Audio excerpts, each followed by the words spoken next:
আমাদের 12 নম্বর ওয়ার্ড বরাবরই আমাদের দুটো বড় আমরা রক্তদান শিবির করে থাকি।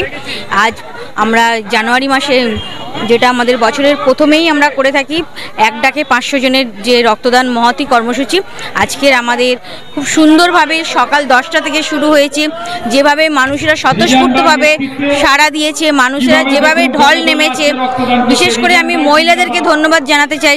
যেভাবে মহিলাদের অংশগ্রহণ আমাদের চোখে পড়ার মতো একটা ব্যবস্থাপনা আমরা দেখেছি, কারণ মহিলাদের মধ্যে একটা রক্ত দেওয়া মানে একটা ভয়, ভীতি, সংকোচ কাজ করে, কিন্তু এখন দেখছি যে আমাদের ওয়ার্ডে বিশেষ করে সেই ভীতিটা তারা অতিক্রম করে যেভাবে স্বতঃস্ফূর্তভাবে রক্ত দিতে তারা ইচ্ছুক হয়েছে, সত্যি আমরা নিজেদেরকে অত্যন্ত গর্বিতভাবে অনুভব করি যে আমরা সত্যি আমাদের রাজ্যের মাননীয় মুখ্যমন্ত্রী আমাদের দিদি যেভাবে মানুষের জন্য কাজ করছে, এটাই তারই প্রতিস্ফুটিত হয়ে উঠেছে এই সমস্ত মহিলাদের উপরও।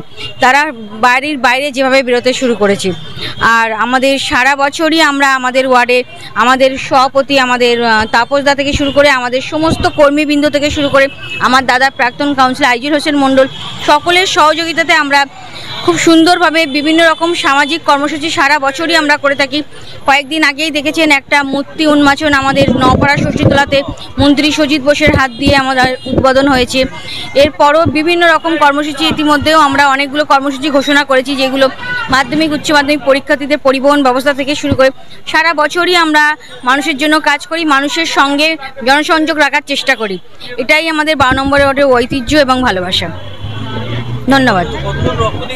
এখনো পর্যন্ত আমাদের 370 জন পার হয়ে গেছে, আমাদের টার্গেট 500 জন।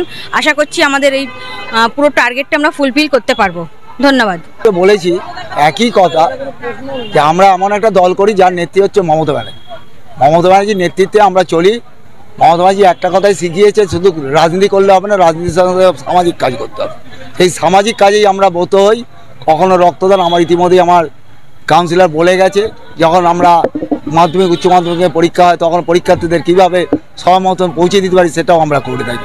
অ্যাকচুয়ালি রক্তদানের সম্পর্কে তো কিছু বলার নেই, কেন এই রক্তর কোনো বিকল্প নেই। এই রক্তদান হচ্ছে মহৎ দান। যখন একটা মুহূর্ত পানি, একটা মুহূর্ত মানুষের রক্তের জন্য আমাদের কাছে দৌড়াদৌড়ি করেন, তখন আমরা বুঝতে পারি যে একটা রক্তের কি দাম আছে। আর যারা এখানে রক্ত দিচ্ছেন তাদেরকে আন্তরিকভাবে ধন্যবাদ, এবং যারা নিচ্ছেন তাদের সকলকে আন্তরিক ধন্যবাদ জানাবো। তাদের ছাড়া এই উৎসব হতে পারে না, তাই সকলকে আন্তরিক ধন্যবাদ ও শুভেচ্ছা জানিয়ে আমার বক্তব্য শেষ করলাম। প্রতি বছরই এরকম হয়। আর সেই হিসেবে আমাদের 12 নম্বর ওয়ার্ডে আমরা হিন্দু, মুসলমান, খ্রিস্টান, কিছু মারাবাড়ি সবাইকে নিয়ে আমরা যেভাবে রক্তদান করি, আমাদের মধ্যে কোনো ভেদাভেদ নেই। আমরা শুধু রক্তদান এত লোক আসছে কেন আমরা এই বলেন, আমরা 12 মাসেই 13টা রকম পরিষেবা দিয়ে থাকি। সমস্ত রকমের পরিষেবার মধ্যে দিয়েই মানুষকে আমাদেরকে আকর্ষণ করে, এবং আমাদের এখানে কোনো বিরোধী নেই বললেই চলে। সবাই রক্তদানে ঝাঁপিয়ে পড়ে বলে ধন্যবাদ।